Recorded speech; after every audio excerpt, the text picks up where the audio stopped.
warahmatullahi wabarakatuh. Waalaikumsalam warahmatullahi wabarakatuh. Selamat siang teman-teman. Ya. Nah, kali ini kita masuk ke kegiatan refleksi 7, di mana nanti di refleksi 7 kita akan membahas tentang kerajinan rias yang dulu kemarin itu dengan Dr. Farihun Naam, dan inspirasi ketiga dengan Den Hasan atau Hasan Halang.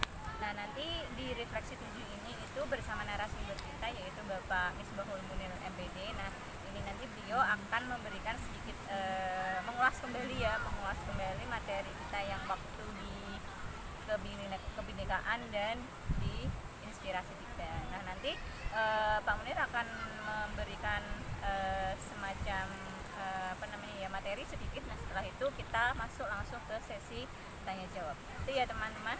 Ya. Mungkin Pak Munir silahkan bisa dimulai. Terima kasih. Ya, sama-sama.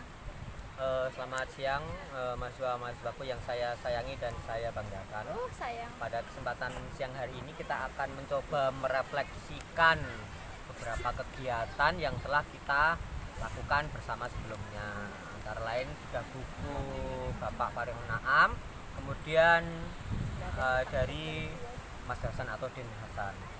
Oke, PPT-nya sudah di-share ya? Udah. Iya, oke. Oke, yang pertama Ini kemarin bukan PPT dari bedah buku yang berjudul Teknik Pria oleh Dr. Muhammad Farihun Naam SN, yang berisi tentang kerajinan ukir ya, kerajinan ukir di Jepara ini. Nah, intinya pada bedah buku tersebut itu dijelaskan mengenai perkembangan kesenian atau kerajinan ukir di Indonesia, khususnya di Jepara. Kemudian ada 1, 2, 3, 4 yang dapat kalian lihat di slide. Yang pertama itu seni ukir klasik, kemudian nomor 2 seni ukir yang dipengaruhi oleh perkembangan Islam di Nusantara. Lalu nomor 3 seni ukir pada masa R.A. Kartini di Jepara. Kemudian yang terakhir yaitu seni ukir sudah proklamasi kemerdekaan hingga saat ini. Nah, yang perlu kita garis bawahi karena saat ini itu kalian dari berbagai macam jurusan, semuanya itu melalui perubahan, ya kan? Perubahan dari seni ukir ke klasik menjadi seni ukir yang dipengaruhi oleh zaman kerajaan Islam di Nusantara, kemudian seni ukir pada masa Kartini, dan hingga saat ini seni ukir pada masa proklamasi hingga sekarang. Nah, semuanya itu kalau kita telaah lebih dalam melalui sebuah perubahan. Jadi hidup everything itu tidak bisa stagnan ya. Mungkin saat ini keilmuan kalian itu kalau diposisikan hanya misal sampai 50, tapi suatu saat nanti setelah wisuda bisa jadi 80, 100 dan selanjutnya. Nah, perubahan itu apa saja kalau misalkan kita bisa menelaah? Yang pertama selanjutnya itu ada perubahan paling umum, manusia berubah ya. Mulai dulu kalau kita menganalisis manusia itu lahirnya belum bisa apa-apa, kemudian berangkang itu bahasa nasionalnya apa ya, merangkak, setelah itu belajar untuk berjalan, setelah itu berjalan, berlari, berjalan dengan kaki satu, lompat-lompat, terbang katanya, salto dan lain-lain. Hewan juga demikian, ada yang bertelur, ada yang langsung beranak, kemudian kawin, beranak pinak dan selanjutnya dan lain-lain. Tumbuhan, kemudian pengetahuan. Mungkin sebelumnya kalau tentang pengetahuan kita belum pernah terbayangkan pembelajaran seperti saat ini, yaitu pembelajaran via daring. Semuanya itu berubah secara instan karena adanya COVID-19. Kalau dulu kita bayangkan belajar itu ya di ruangan, ada pendidik, ada peserta didik, ada bukunya sudah disiapkan dan lain sebagainya. Nah, karena ada keadaan yang berubah, otomatis tata caranya pun juga berubah. Kemudian relasi. Nah, kalau kita sinkronkan dengan keadaan saat ini, mungkin kalau tidak ada COVID, tidak ada seperti ini pembelajaran ya, kampus merdeka. Salah satunya relasi kita juga berubah. Kalau dulu hanya sekedar teman satu kelas, lintas prodi, lintas fakultas, lintas kampus, tapi mungkin belum sampai pemikiran kita ketemu teman-teman yang lintas kampus tapi di luar daerah kalian masing-masing. Iya, luar pulau gitu. Kemudian masyarakat sekarang juga berubah juga. Dari yang dulu keluar bebas, nggak perlu pakai celemek, nggak perlu pakai masker, tapi sekarang juga harus pakai masker, harus divaksin, harus protokol dan lain-lain. Kemudian juga negara juga ikut berkembang juga, ikut berubah juga karena menyesuaikan keadaan. Nah, kita sebagai mahasiswa, sebagai seorang yang mencari ilmu harus siap dengan segala perubahan tersebut. Ya, oke. Itu kalau bisa saya simpulkan mengenai bedah buku yang disampaikan oleh Dr. Muhammad Fahrihun Na'am mengenai perubahan seni ukir kaitannya dengan perubahan kita dalam kehidupan sehari-hari. Selanjutnya inspirasi dari Den Hasan. Ya, ada beberapa hal yang perlu kita perhatikan atau dapat kita ambil hikmahnya. Yang pertama, latar belakang Den Hasan atau Mas Hasan. Den Hasan seperti itu awal gerakannya dilandasi apa? Ada yang masih ingat? Den Hasan ceritanya bisa sampai seperti itu, awal gerakannya seperti apa? Karena kecintaannya. Karena apa lagi kemarin? Kenapa sampai Den Hasan itu prihatin? Karena kurangnya Karena mungkin hilirisasi kalau sekarang istilahnya, ya. Pengetahuan hanya sampai kepada beberapa orang saja. Iya. Mahasiswa pulang hanya sekedar tahu tapi tidak mempraktekkan. tapi tidak membangun masyarakatnya. Kemudian motivasi, bagaimana merubah keadaan menjadi lebih positif karena beliau melihat lingkungan yang saat ini itu kegiatan atau permainan anak-anak itu semakin terdegradasi oleh gadget. Ya, bagaimana sih kok bisa seperti itu atau bagaimana cara merubah gadget itu biar menjadi lebih positif lagi, ya, lebih tertata. Selanjutnya realisasi, kaifiyah ida bilogatil arabiyah, ya. Kaifiyah tata cara, bagaimana kepriben. Caranya bagaimana? Kayak gue kalau bahasa Tegalnya ya. Bagaimana? Caranya bagaimana? Apa nih?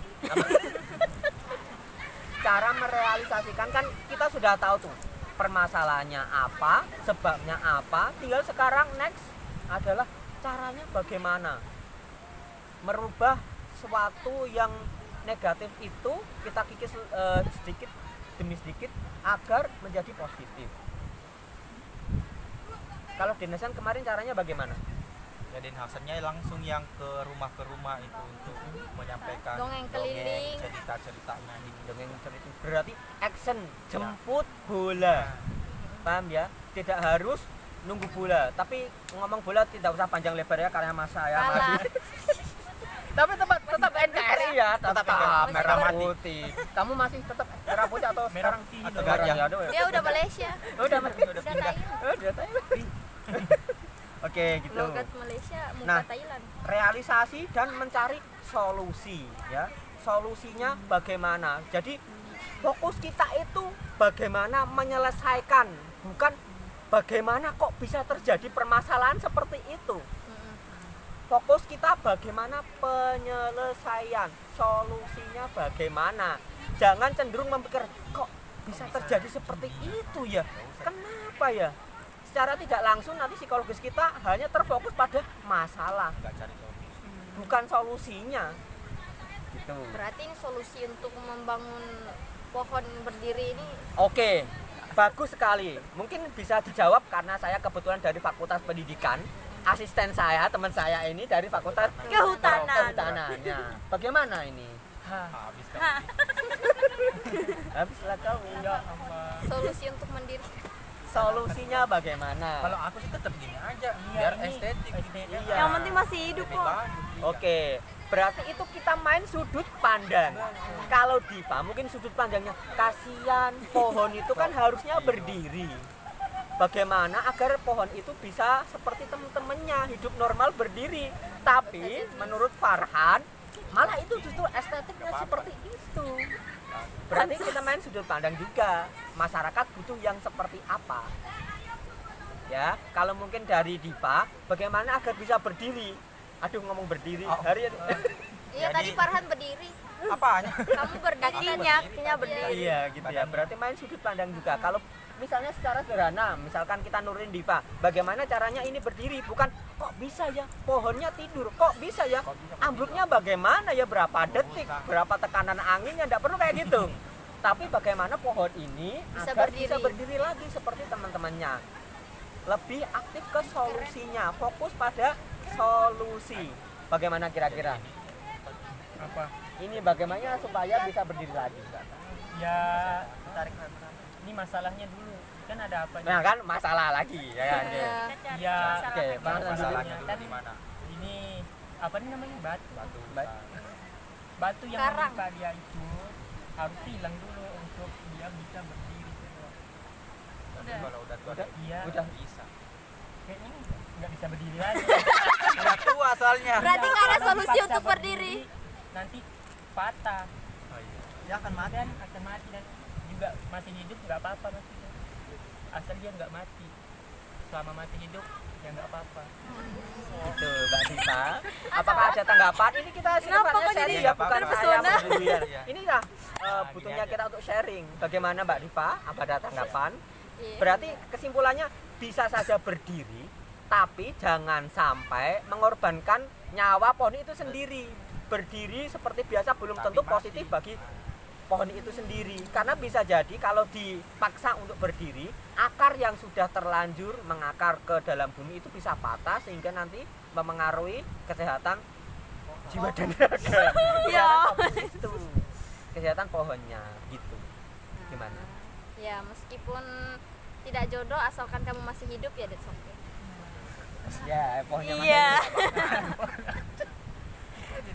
Kok malah sampai kedua tuh ya? Oke, selanjutnya selain itu relasi. Nah, ini contohnya tadi relasi. Mungkin kalau saya hanya memikirkan tentang pohon ini sendiri, tidak punya relasi yang profesional di bidangnya, mungkin saya tidak sampai berpikiran jauh sampai ke sana. Mungkin kalau saya ya kita cari bambu bersama, langsung kita tegakkan, nggak tahulah akarnya patah, nggak tahulah tanahnya nanti terbongkar dan lain-lain. Relasi itu penting. Bukan hanya sektoral di bidang fakultas kita saja, tapi semua hal. Kehutanan, kemudian ada kimia. Kamu apa Diva? Informatika. Informasi cara menginfokan, tolong ada pohon tumbang. Lalu kehutanan datang menganalisis, oh ini ternyata pohon tumbang ini tidak harus didirikan, karena kalau diberdirikan nanti bahaya. Gitu itulah baiknya kita mempunyai banyak relasi, Relasi. banyak teman, banyak Relasi. Oh, rezeki ya itu ya. Oke, next. Nah, kalau sudah seperti itu nanti urut latar belakang, motivasi, realisasi, solusi, relasi, maka akan timbul prestasi. prestasi. Luar biasa Diva. Luar biasa. Orang Yeti ini. Aku kira itu gak ada define. Oke. Selanjutnya, nah, selanjutnya buat Widu apa yang kita lakukan? Loh, saya kok kecil jadi. Yang kita lakukan apa? Setelah kita mengetahui dari yang pertama bedah buku tentang bahwa semuanya itu akan berubah, berkembang ya kan? Lalu kedua tentang inspirasi dari Den Hasan mengenai bagaimana sih kita sebagai mahasiswa itu ketika sudah pulang ke kampung melihat sesuatu yang negatif, kita rubah ke arah positif. Apakah hanya sekedar kita melihat atau kita cari solusinya atau apa? Ya, Jadi gitu. mata. Apa yang kita lakukan? Yang pertama mengamati dulu di lingkungan kita ya. Mengamati apa? Segala sesuatu yang bermanfaat bagi kita sesuai dengan potensi kita masing-masing ya. Kedua, jangan hanya mengamati tapi Apa? bertindak, Mempelajari. pelajari. Pelajari ya. Karena mengamati saja atau melihat saja tidak cukup, harus dipelajari ya. Ketiga, memodifikasi. Ya, paham ya, modifikasi ya. Ya, misalnya Melakukan bannya ATM. ya, soknya diturunin, pakai knalpot grong ya dan lain-lain, itu kalau motor. Kalau dalam kehidupan sehari-hari misalnya apa? Kalau kita melihat sesuatu yang negatif, kita mempelajari harus dimodifikasi. Apa ya? Apa kira-kira? Negatif tuh banyak kan kita di sini nih pikiran sih. Ya, ya, kita kan ketika pulang ke rumah masing-masing kan pasti ada sesuatu yang mungkin tidak sesuai dengan semestinya. Kita pelajari, lalu kita modifikasi. Coba kita pikir bareng-bareng realita di lapangan yang tidak sesuai dengan peraturannya atau seperti adanya apa? Ini Misalnya sih yang ini kayak protokol kalau kesehatan ada banyak kayak yang melanggar balapan protokol. liar gitu. Nah, misalnya orang udah Pertama kan kebiasa kita amati balapan kok liar, ya. ya mending jangan dihentiin balapan liarnya, cariin arena untuk balapannya Nah. biar lebih tersalurkan lagi bakatnya. Oke, berarti setelah Pak Farhan mengamati, oh di sekitarnya ternyata ada balap liar. Kita pelajari sebenarnya apa sih mereka yang mereka butuhkan itu apa? Kok bisa terjadi balap liar? Mungkin nggak balap liar itu kita ubah ke arah yang positif. Nah, kita sebagai mahasiswa mungkin kebetulan yang balap liar itu SDM-nya pengertiannya mengenai prestasi kurang. Mereka hanya butuh eksistensi ataupun pengakuan. Nah, kita sebagai akademisi kita bisa mencarikan relasi tadi, kenalan kita dinas-dinas terkait, dinas olahraga. Pak, Oh iya, Bu. ini ada SDM di daerah kita itu bagus-bagus. Bisa jadi next Doni Tata. Paham Doni Tata? Ora. Ora ngerti. Doni Tata itu pembalap Indonesia. Oh. Kalau daerahnya ada yang suka tawuran, tinju, kita cari kerjasama. Kalau petinju dari Indonesia yang terkenal siapa? Christian. Apa? Chris John. Pacquiao Itu Filipina. Daud Yordan. Enggak suka tinju. Kalau sepak bola, ya kan sepak bola lagi. Ya bola udah kalah. bola dah.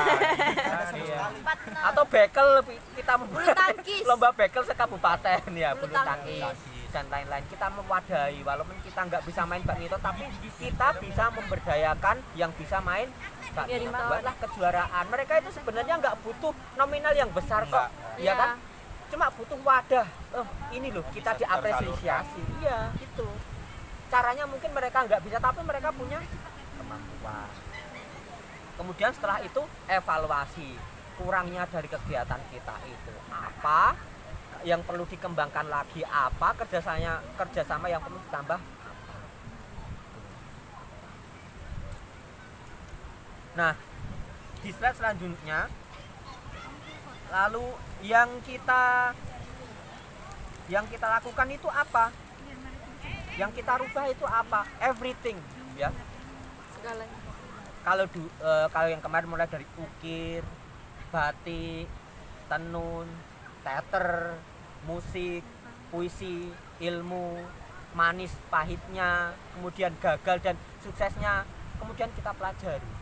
Jadi bukan sekedar kalau misalkan kemarin kalian mempelajari tentang